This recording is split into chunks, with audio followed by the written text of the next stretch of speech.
24 दिसंबर 1999 की दोपहर करीब 4 बजे इंडियन एयरलाइंस की फ्लाइट नंबर IC814 हर बार की तरह काठमांडू के त्रिभुवन इंटरनेशनल एयरपोर्ट से न्यू दिल्ली के लिए उड़ान भरती है।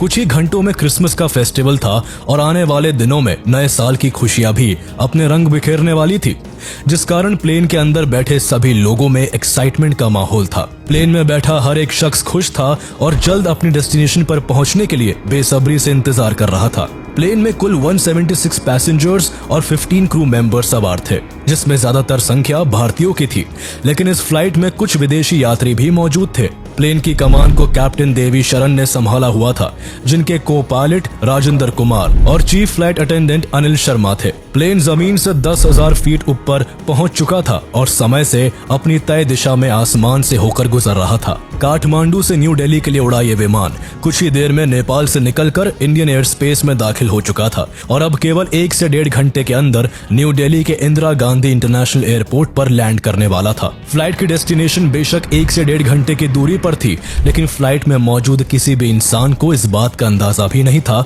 कि ये 1 से 1.5 घंटे का सफर अब उनके लिए काफी लंबा होने वाला है। आगे जो होने वाला था वो किसी बुरे सपने से भी ज्यादा डरावना था। दरअसल प्लेन के इंडियन एयर स्पेस में एंटर करते ही अचानक से मास्क पहने हुए 5 लोग हाथों में बंदूकें लिए पैसेंजर्स के सामने खड़े हो जाते हैं। ये पांचों लोग आतंकवादी थे, जिनका मकसद इस प्लेन को हाईजैक करना था। प्लेन को अपने कंट्रोल में लेने के लिए एक हाईजैकर बंदूक लेकर पायलट के कैबिन में घुस जाता है और कैप्टन देवी शरण और को पायलट राजेंद्र कुमार पर बंदूक तान देता है। उधर चारों हाईजैकर्स भी पैसेंजर्स और क्रू मेंबर्स को हथियारों से डराने लगते हैं। प्लेन का माहौल एकदम से खौफनाक मंजर में बदल जाता है। पैसेंजर्स को समझ नहीं आता कि थोड़ी देर पहले उनके ही बीच बैठे हुए कुछ लोगों का इस तरह उन पर बंदूक तानना और उनका टेररिस्ट होना कैसे संभव हो सकता है। प्लेन का कंट्रोल पाते ही हाईजैकर्स ने बच्चों और महिलाओं को एक तरफ और यंग पैसेंजर्स को दूसरी तरफ कर लोगों को बांटना शुरू कर दिया। इस घटना से जहां पैसेंजर्स के होश उड़े हुए थे, तो वही पायलट्स कैबिन में मौजूद हाईजैकर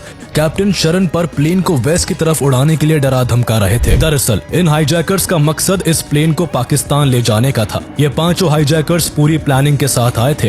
ये लोग इतने चौकन्ने थे कि अपने असली नाम की जगह काफी सावधानी बरतते हुए एक दूसरे को चीफ, बर्गर, डॉक्टर, भोला और शंकर जैसे कोड नेम से बुला रहे थे। इन पांचों ने मिलकर कुछ मिनट्स के अंदर ही बंदूकों के दम पर प्लेन के सभी पैसेंजर्स, पायलट और क्रू मेंबर्स के अंदर अपना खौफ बैठा दिया। अब प्लेन पूरी तरह से हाईजैकर्स के कंट्रोल में था, जिसे वो पाकिस्तान के लाहौर एयरपोर्ट की तरफ ले जाना चाहते थे। कैप्टन देवी शरण हाईजैकर्स के दबाव में आकर प्लेन को दिल्ली की जगह वेस्ट की तरफ मोड़ देते हैं। प्लेन के वेस्ट की तरफ मुड़ते ही हाईजैकर्स को अपना प्लान कामयाबी की तरफ बढ़ता दिखा, जिस कारण वो थोड़ा रिलैक्स हो गए। इसी मौके का फायदा उठाते हुए कैप्टन ने हाईजैकर्स की नजर से बचकर ट्रांसपॉन्डर के जरिए इंडियन एयर ट्रैफिक कंट्रोल को प्लेन के हाईजैक होने की इन्फॉर्मेशन दे दी। इस तरह पहली बार 4:40 पर इंडियन ATC को फ्लाइट IC814 के हाईजैक होने के बारे में पता चला। इस खबर के पता चलते ही ATC चौकन्ना हो गए और उन्होंने देर न करते हुए फौरन सेंट्रल गवर्नमेंट के क्राइसिस मैनेजमेंट ग्रुप CMG से कांटेक्ट किया और प्लेन के हाईजैक होने के बारे में बताया। CMG को उस समय cabinet secretary Prabhat Kumar lead कर रहे थे, लेकिन उन्होंने इस मामले में अर्जेंसी न दिखाते हुए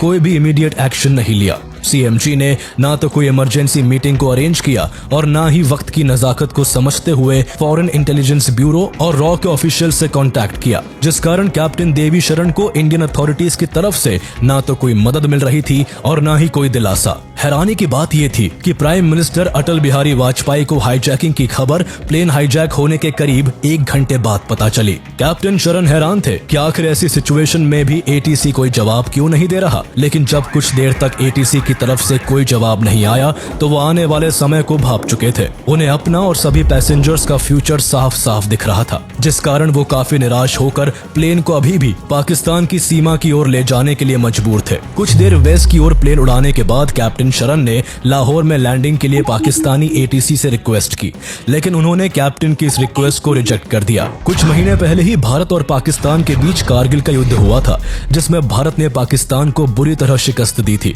जिस वजह से इंडिया और पाकिस्तान के संबंध सबसे नाजुक मोड़ पर थे। ऐसे में पाकिस्तान नहीं चाहता था कि किसी भी वजह से शक की सुई उस पर उठे, इसलिए मना करने के साथ पाकिस्तान कैप्टन को धमकी देता है कि अगर इंडियन प्लेन लाहौर में एंटर किया तो प्लेन को शूट कर दिया दिया जाएगा। पाकिस्तान का जवाब कैप्टन शरण को मुश्किल में डाल देता है। उन्हें कोई भी रास्ता नहीं सूझ रहा होता।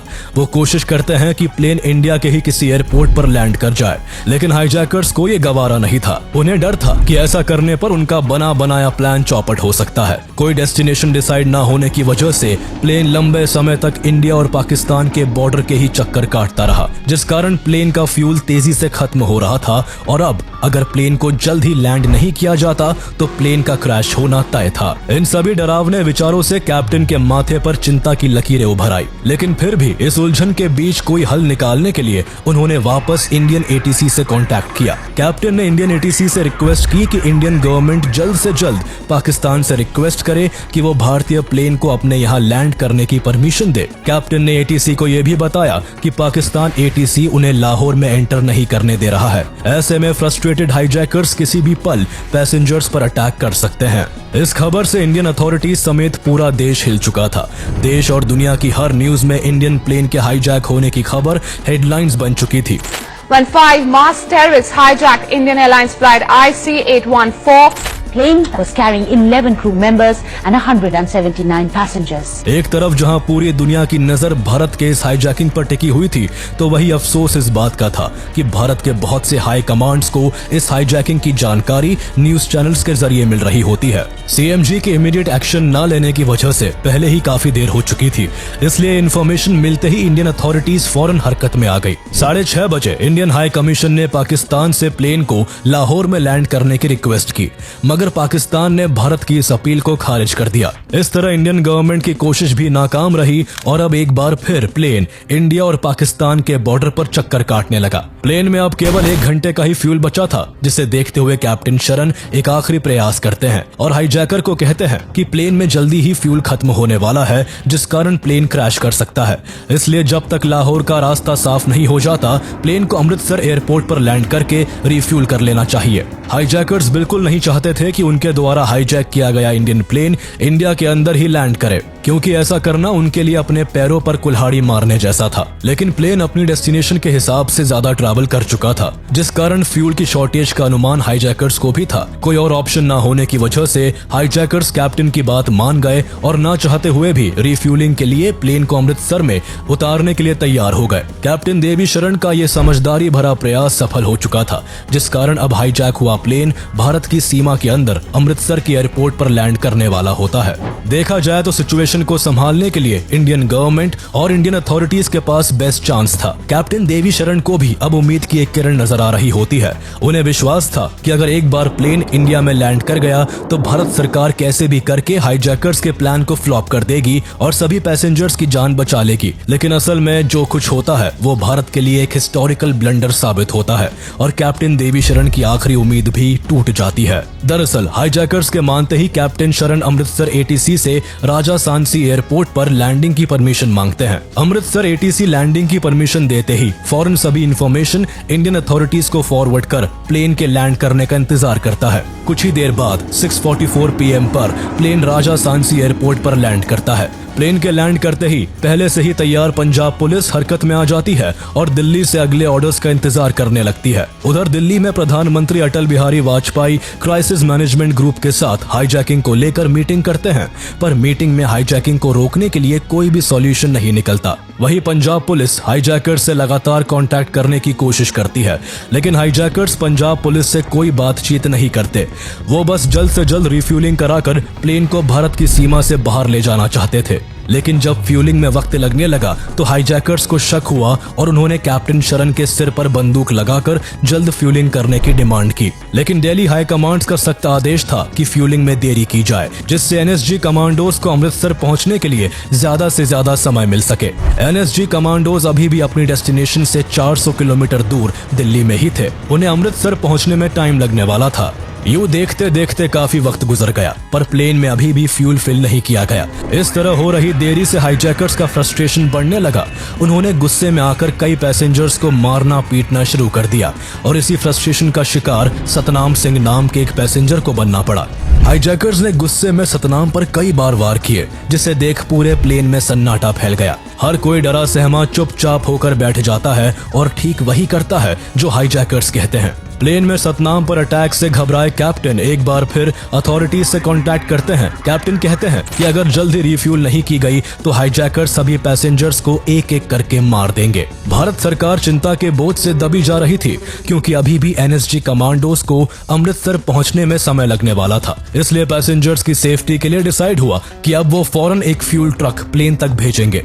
लेकिन ट्रक में केवल फ्यूल ही नहीं बल्कि पंजाब पुलिस भी सवार होगी, जो फ्यूल भरने की आड़ में प्लेन के टायर्स को पंचर कर देगी, जिससे प्लेन उड़ ही ना पाए। कुछ ही देर बाद प्लेन के अनुसार फ्यूल ट्रक प्लेन की तरफ बढ़ता है, पर ट्रक काफी स्पीड से चल रहा होता है, जिस वजह से एटीसी को डर था कि इतनी स्पीड से ट्रक को अपनी तरफ आता देख हाईजैकर्स के मन में शक पैदा हो सकता है। इसलिए एटीसी ने ट्रक ड्राइवर से ट्रक को स्लो करने को कहा, लेकिन ड्राइवर सही से इंस्ट्रक्शन को सुन नहीं पाया और ट्रक को स्लो करने की जगह एकदम से बीच सड़क पर रोक दिया। ट्रक का रुकना भारत सरकार के लिए बुरी तरह बैकफायर करता है। अचानक से ट्रक का स्पीड से उनकी ओर आना और फिर रुक जाना हाईजैकर्स के मन में शक पैदा कर देता है।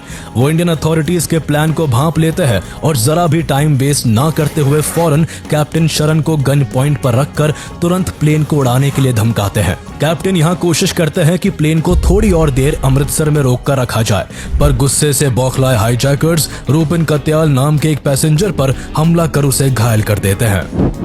25 साल के रूपिन कत्याल की कुछ दिन पहले ही शादी हुई थी और वो इस प्लेन में अपनी वाइफ के साथ ट्रैवल कर रहे थे, लेकिन हाईजैकर्स द्वारा शुरू में ही महिलाओं और बच्चों को अलग कर दिया गया था, जिस कारण रूपिन की वाइफ को भी पता नहीं चला कि रूपिन हाईजैकर्स के अटैक की वजह से खून से लथपथ हो गए हैं और बुरी तरह दर्द से करहा रहे हैं। हाईजैकर्स यही नहीं रुकते बल्कि बंदूकें लोड करके दूसरे पैसेंजर्स की तरफ तान देते हैं। ये सब होता देख प्लेन में बैठे लोग चीखना शुरू कर देते हैं। अब कैप्टन शरण के पास कोई और रास्ता नहीं बचता। अगर वो हाईजैकर्स की बात ना मानते तो प्लेन में कत्लेआम मच जाता, इसलिए मजबूरन कैप्टन को प्लेन स्टार्ट कर अमृतसर से टेक ऑफ करना पड़ता है। 7:49 PM पर प्लेन एक बार फिर से हवा में होता है। अमृतसर से प्लेन के साथ साथ अब वो उम्मीद भी जा चुकी थी जो कैप्टन और सभी पैसेंजर्स को थी कि भारत सरकार द्वारा उन्हें किसी भी तरह बचा लिया जाएगा। 7:40 PM पर CMG NSG कमांडोज को अमृतसर पहुंचने को कहते हैं। 7:55 PM पर NSG अमृतसर के लिए रवाना होते हैं, लेकिन तब तक बहुत देर हो चुकी थी। इंडियन अथॉरिटीज के बीच अगर कम्युनिकेशन गैप ना होता और क्लियर प्लान के साथ हाईजैकिंग की खबर मिलते ही फौरन NSG कमांडोज को एक्शन लेने के लिए तैयार कर दिया जाता तो शायद अमृतसर ही इस फ्लाइट का लास्ट डेस्टिनेशन होता, लेकिन ऐसा होता नहीं है। वैसे NSG कमांडोज के लेट पहुंचने को लेकर भी कई थ्योरीज है, जिसमें एक थ्योरी ये है कि हाईजैक हुए प्लेन में रॉ एजेंट शशि भूषण सिंह तोमर नाम के एक पैसेंजर भी मौजूद थे, जो प्राइम मिनिस्टर अटल बिहारी वाजपेयी के सेक्रेटरी NK सिंह के ब्रदर इन लॉ थे। इसलिए NK सिंह ने जानबूझकर कमांडोज को अमृतसर पहुंचने में लेट करवाया, जिससे शशि भूषण की सेफ्टी बनी रहे। NK सिंह को डाउट था कि कहीं कमांडोज को भेजने से हाईजैकर्स बेकाबू होकर सभी पैसेंजर्स को मार ना दे। अब असल वजह जो भी रही हो, लेकिन अब प्लेन अमृतसर से निकलकर फिर से आसमान में पहुंच चुका था। कैप्टन शरण फिर से पाकिस्तान एयर ट्रैफिक कंट्रोल से कांटेक्ट करते हैं, लेकिन पाकिस्तान एक बार फिर प्लेन को लाहौर एयरपोर्ट पर लैंड करने के लिए मना कर देता है और लाहौर के सभी नेविगेशनल एड्स और एयरपोर्ट लाइट्स को ऑफ कर देता है। लाइट्स ऑफ होती देख कैप्टन शरण परेशानी में आ जाते हैं। वो समझ नहीं पाते कि आखिर प्लेन को कहां और कैसे लैंड करे। उन्हें पहले ही पाकिस्तान के एयर स्पेस के बारे में कोई जानकारी नहीं होती। ऊपर से अब कॉकपिट में लो फ्यूल की वार्निंग भी शुरू हो जाती है। कैप्टन शरण को कैसे भी करके प्लेन को लैंड करना था। लैंडिंग के लिए प्लेन को नीचे की तरफ लाया जाता है। नीचे एक जगह बहुत सारी लाइट्स एक साथ जलती हुई दिखती है। कैप्टन को लगता है कि यही एयरपोर्ट है, पर जैसे ही प्लेन जमीन के करीब पहुंचता है, नीचे का नजारा कैप्टन के होश उड़ा देता है। दरअसल नीचे कोई एयरपोर्ट नहीं बल्कि हाईवे था, जहां लैंड करना इम्पॉसिबल था। घबराए कैप्टन फौरन प्लेन को दोबारा ऊपर की तरफ ले जाते हैं। इस बार कैप्टन साफ तौर पर पाकिस्तान ATC से कहते हैं कि प्लेन में बिल्कुल फ्यूल नहीं है और अब अगर इसे लाहौर एयरपोर्ट पर लैंड नहीं करने दिया तो प्लेन लाहौर के बीचों बीच क्रैश कर जाएगा, जिससे न सिर्फ प्लेन और पैसेंजर्स बल्कि पाकिस्तान के लोगों को भी खतरा है। अपने लोगों पर बात आते ही पाकिस्तान लैंडिंग के लिए मान जाता है और फ्यूलिंग की परमिशन भी दे देता है। बार बार भारत के प्लेन की लैंडिंग के लिए मना करना पाकिस्तान का एक प्लान था। वो पूरी दुनिया के सामने एक खेल खेल रहा था जिसमें वो चाहता था कि सांप भी मर जाए और लाठी भी ना टूटे। पाकिस्तान का यह असली चेहरा बाद में सामने आता है। फाइनली रात के 8 बजे प्लेन लाहौर एयरपोर्ट पर लैंड करता है। यहाँ पाकिस्तानी कमांडोज प्लेन को चारों ओर से घेर लेते हैं। प्लेन में मौजूद पैसेंजर्स डरे सहमे बैठे थे, पर चाकू लगने की वजह से रूपिन कत्याल सबसे बुरी हालत में थे। रूपिन के ट्रीटमेंट के लिए कैप्टन और क्रू मेंबर्स पाकिस्तान से मेडिकल हेल्प मांगते हैं, पर पाकिस्तान फ्यूलिंग के अलावा और कोई मदद नहीं करता है। रिफ्यूलिंग होते ही प्लेन को पाकिस्तान छोड़ने का अल्टीमेटम दे दिया जाता है। हाईजैकर्स की डिमांड पर पाकिस्तान को छोड़ इस बार प्लेन अफगानिस्तान की ओर उड़ान भरता है, लेकिन 1999 में अफगानिस्तान में नाइट लैंडिंग और टेक ऑफ की फैसिलिटी नहीं थी, जिस वजह से प्लेन को ओमान की तरफ उड़ा दिया जाता है। लेकिन ओमान अथॉरिटीज प्लेन को अपनी सीमाओं में घुसने की इजाजत नहीं देती है, जिस वजह से अब प्लेन यूएई की डायरेक्शन में मूव करता है। भारत सरकार की ओर से रिक्वेस्ट करने पर यूएई प्लेन को दुबई के अल मिनहाद एयरबेस पर लैंडिंग की परमिशन दे देता है, जिसके बाद रात के करीब 3 बजे प्लेन यूएई में लैंड करता है। यूएई में लैंडिंग के साथ ही इंडियन अथॉरिटीज यूएई गवर्नमेंट से कांटेक्ट कर वहां अपने कमांडोज को भेजने की परमिशन मांगती है, लेकिन यूएई भारत की इस रिक्वेस्ट को रिजेक्ट कर देता है। हालांकि भारत के कहने पर यूएई अथॉरिटीज हाईजैकर्स के साथ एक नेगोशिएशन करती है, जिसमें फ्यूल के बदले इंजर्ड पैसेंजर्स, महिलाओं और बच्चों को रिलीज करने की डिमांड थी। हाईजैकर्स यहां 27 पैसेंजर्स को छोड़ने के लिए मान जाते हैं, जिसमें एक डेड बॉडी भी थी। ये बॉडी किसी और की नहीं बल्कि रूपिन कत्याल की थी, जो इलाज ना मिल पाने की वजह से अब तक दम तोड़ चुके थे। सभी पैसेंजर्स और रूपिन की बॉडी को इंडियन एयरक्राफ्ट द्वारा अपने देश बुला लिया जाता है। पैसेंजर्स को लेने और यूएई सरकार की मदद के लिए ग्रैटिट्यूड शो करने के लिए civil aviation minister Sharad Yadav खुद यूएई जाते हैं। वही प्लेन में रिफ्यूलिंग होते ही प्लेन एक बार फिर आसमान में होता है। अब कुछ ही देर में सुबह होने वाली थी, जिस वजह से प्लेन को अफगानिस्तान की ओर ले जाया जाता है और फाइनली 25 दिसंबर की सुबह अफगानिस्तान के कांधार इंटरनेशनल एयरपोर्ट पर प्लेन अपनी लास्ट लैंडिंग करता है। कांधार एयरपोर्ट पर प्लेन के लैंड होते ही तालिबानियों द्वारा प्लेन को चारों तरफ से घेर लिया जाता है। भारत को प्लेन के अफगानिस्तान में होने की इंफॉर्मेशन मिलती है, जिसने भारत सरकार के लिए एक नई उलझन पैदा कर दी। दरअसल उस समय अफगानिस्तान पर तालिबान का राज था, लेकिन इंडिया तालिबान को रिकॉग्नाइज नहीं करता था, जिस कारण प्लेन का अफगानिस्तान में होना इंडिया के लिए एक और परेशानी का कारण बन चुका था। एक तरफ इंडियन अथॉरिटीज का मानना था कि हाईजैकर्स को पाकिस्तान आईएसआई के एक्टिव सपोर्ट के साथ साथ तालिबान का भी सपोर्ट है, तो वही तालिबान का कहना था कि उनका मोटिव बस इंडिया और हाईजैकर्स के बीच नेगोशिएशन कराना है। तालिबान की इंटेंशंस पर भरोसा न होते हुए भी भारत सरकार ने तालिबान से पैसेंजर्स की सेफ्टी की अपील की, साथ ही हाईजैकर्स से उनकी डिमांड्स को जानना चाहा। इस दौरान हाईजैकर्स का गुरूर 7वें आसमान पर होता है। उन्हें अब लगने लगा था कि इंडिया पैसेंजर्स को रिहा कराने के लिए उनकी हर शर्त को मानेगा, इसलिए हाईजैकर्स ने इस मौके का फायदा उठाते हुए भारत के सामने 36 टेररिस्ट जो कि भारत के जेल्स में प्रिजनर्स थे, उन्हें रिलीज करने की डिमांड की। इसके अलावा हाईजैकर्स ने सजाद अफगानी की डेड बॉडी को भी मांगा, जो कि पाकिस्तानी मिलिटेंट और हरकत उल अंसर का कमांडर इन चीफ था, जिसको भारत की जेल से भागने के दौरान मार दिया गया था। हाईजैकर्स यही नहीं रुके, वो भारत से $200 मिलियन की फिरौती भी मांगते हैं। प्राइम मिनिस्टर अटल बिहारी वाजपेयी हाईजैकर्स के आगे झुकने को बिल्कुल तैयार नहीं थे। वो उनकी डिमांड्स को किसी भी कीमत पर नहीं मानना चाहते थे, क्योंकि टेररिस्ट को रिहा करने का मतलब होता भारत के खिलाफ फिर से आतंकवादी गतिविधियों का होना। लेकिन इन्हीं सब के बीच न्यूज चैनल्स के जरिए हर एक खबर लोगों तक जा रही थी। इन खबरों में एक पैसेंजर की मौत की खबर भी होती है और कई पैसेंजर्स के घायल होने की बात भी शुमार थी। साथ ही न्यूज चैनल्स और न्यूज़पेपर्स में प्लेन के अफगानिस्तान में होने की हेडलाइंस भी बन चुकी थी। ये सभी खबरें भारत के लोगों को बेचैन करने के लिए काफी होती है। इन खबरों के कारण सबसे बुरा हाल उन फैमिलीज का होता है जिनका कोई अपना उस प्लेन में मौजूद था। प्लेन में बैठे पैसेंजर्स की फैमिलीज और रिलेटिव्स का कंसर्न केवल अपने लोगों की जान की सलामती का था। वो किसी भी तरह अपने परिवार वालों को हाईजैकर्स के चंगुल से छुड़ाना चाहते थे। इसलिए 26 दिसंबर 1999 को external affairs minister Jaswant Jaswant Singh जब हाईजैकिंग को लेकर प्रेस कॉन्फ्रेंस कर रहे थे तो उसी बीच इन फैमिलीज की भीड़ इकट्ठा हो गई और जसवंत सिंह से अपने परिवार वालों की सुरक्षा की अपील करने लगे। इसके अलावा कुछ परिवार वाले गुस्से में आकर जसवंत सिंह से हाईजैकर्स की डिमांड को पूरा करने का जोर डालने लगे। सिर्फ पैसेंजर्स की फैमिलीज ही नहीं बल्कि ऑपोजिशन पार्टीज का भी गवर्नमेंट पर पैसेंजर्स की सेफ्टी को लेकर दबाव था। इसलिए गवर्नमेंट ने हाईजैकर्स से नेगोशिएशन करने के लिए एक टीम को कांधार भेजने का फैसला लिया। 27 दिसंबर को ये टीम कांधार पहुंची जिसे senior Indian foreign service officer Vivek Katju head कर रहे थे। तालिबान ने हाईजैकर्स और इंडिया के नेगोशिएशन टीम के बीच नेगोशिएशन कराना स्टार्ट कर दिया, लेकिन दिन पर दिन गुजर रहे थे और हाईजैकर्स एंड इंडियन अथॉरिटीज के बीच कोई भी फैसला नहीं हो पा रहा था। तालिबान ने हाईजैकर्स को $200 मिलियन और सजाद अफगानी की डेड बॉडी की डिमांड को छोड़ने के लिए मना लिया था, पर हाईजैकर्स 36 प्रिजनर्स को रिलीज करने की मांग पर डटे हुए थे। इंडियन अथॉरिटीज इस मांग के विरोध में थी, जिस कारण अभी भी नेगोशिएशन किसी भी नतीजे पर नहीं पहुंचता है। इस दौरान प्लेन में बैठे पैसेंजर्स और क्रू मेंबर्स का जीवन नर्क हो चुका था। पैसेंजर्स को प्लेन में बैठे पूरा एक हफ्ता हो चुका था, जिस वजह से उनके पास खाने के लिए ना तो खाना बचा था और ना ही पीने के लिए पानी। इसके अलावा प्लेन के टॉयलेट्स तक ओवरफ्लो करने लग गए थे। हर एक चीज उस वक्त पैसेंजर्स को परेशान कर रही थी। इधर पैसेंजर्स का हाल बुरा था तो उधर इंडियन गवर्नमेंट के ऊपर हर दिन दबाव बढ़ता ही जा रहा था। कुछ लोग क्राइसिस मैनेजमेंट ग्रुप की मीटिंग में घुसकर हंगामा कर रहे थे तो कुछ लोग प्रधानमंत्री वाजपेयी के रेजिडेंस के बाहर प्रोटेस्ट कर रहे थे। इसी प्रेशर के चलते नेगोशिएशन टीम को जल्द से जल्द कोई फैसला लेने के लिए कहा गया। हम किसी भी दबाव में आकर के आतंकवादियों को छोड़ते हैं तो आतंकवादियों का हौसला बढ़ जाएगा। नेगोशिएशन टीम हाईजैकर्स की डिमांड को काफी हद तक कम करने में सफल हो चुकी थी।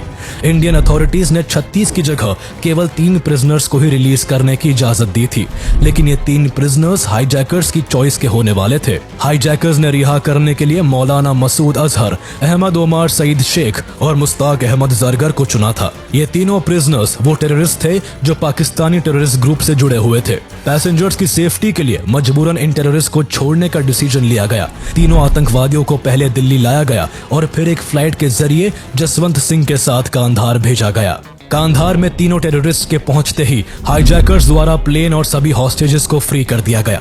इस दौरान इंडियन अथॉरिटीज को उम्मीद थी कि पैसेंजर्स के रिलीज होने के बाद तालिबान 5 हाईजैकर्स को अरेस्ट कर भारत को सौंप देगा, लेकिन तालिबान इसके बिल्कुल ऑपोजिट काम कर रहा था। दरअसल तालिबान 5 हाईजैकर्स और भारत से रिहा हुए तीनों टेररिस्ट को पाकिस्तान पहुंचाने में मदद कर रहा था। तालिबान ने अपने व्हीकल के जरिए इन सभी को पाकिस्तान के बॉर्डर तक छोड़ा और साथ ही इंश्योर किया कि इस बीच भारत की तरफ से उन्हें पकड़ा ना जा सके। इस पूरे इंसिडेंट से ये कंफर्म हो गया कि इस हाईजैकिंग के पीछे पाकिस्तान का हाथ था। कुछ वक्त बाद जब इंडियन गवर्नमेंट द्वारा इस हाईजैकिंग की इन्वेस्टिगेशन की गई तो हाईजैकिंग को लेकर एक एक कर सारे खुलासे होने लगे। इन्वेस्टिगेशन से पता चला कि किस तरह महराजुद्दीन वानी नाम के टेररिस्ट ने दाऊद इब्राहिम के नेपाल कनेक्शन के इस्तेमाल से 5 हाईजैकर्स के फेक पासपोर्ट बनाकर उन्हें राइफल्स और ग्रेनेड्स के साथ प्लेन में चढ़ने में मदद की थी। महराजुद्दीन वानी वो आतंकवादी था जिसने 1993 में मुंबई सीरियल ब्लास्ट में दाऊद इब्राहिम के साथ क्लोजली काम किया था। दाऊद का खास होने की वजह से इसका काफी अच्छा नेटवर्क था, जिसका इस्तेमाल करते हुए इसने नेपाल के त्रिभुवन इंटरनेशनल एयरपोर्ट की लूज सिक्योरिटी का फायदा उठाया और प्लेन को हाईजैक करने में हाईजैकर्स की हेल्प की। इन्वेस्टिगेशन में 5 हाईजैकर्स की पहचान का भी खुलासा हुआ, जिसमें पता चला कि 5 हाईजैकर्स पाकिस्तान के थे, जिनके असली नाम इब्राहिम अख्तर, सनी अहमद काजी, शाहिद अख्तर सईद, शाकिर और जहूर मिस्त्री थे। ये 5 ही हरकत उल मुजाहिदीन नाम के पाकिस्तानी टेररिस्ट ग्रुप से जुड़े हुए थे। इसके अलावा इन्वेस्टिगेटिंग टीम को यह भी पता चला कि इस हाईजैकिंग के पीछे अफगानिस्तान के डिफेंस मिनिस्टर मुल्ला मोहम्मद याकूब का भी हाथ था, जो तालिबान के सुप्रीम लीडर मुल्ला ओमर का बेटा भी था। यानी साफ था कि ये सब कुछ पाकिस्तान के द्वारा किया गया था, जिसमें तालिबान का भी सपोर्ट था। We have evidence to show that hijackers were encouraged by Pakistan. इस तरह 3 आतंकवादियों को रिलीज करने के बदले में 31 दिसंबर 1999 को सभी पैसेंजर्स और क्रू मेंबर्स को कांधार से रिहा करके न्यू दिल्ली ले आया गया। इंडियन गवर्नमेंट इन सभी को सेफली वापस लाने में कामयाब हो गई, लेकिन ये कामयाबी भारत को भारी कीमत चुका कर मिली। So that's it for today. If you like this video, make sure to give it a thumbs up and click that subscribe button.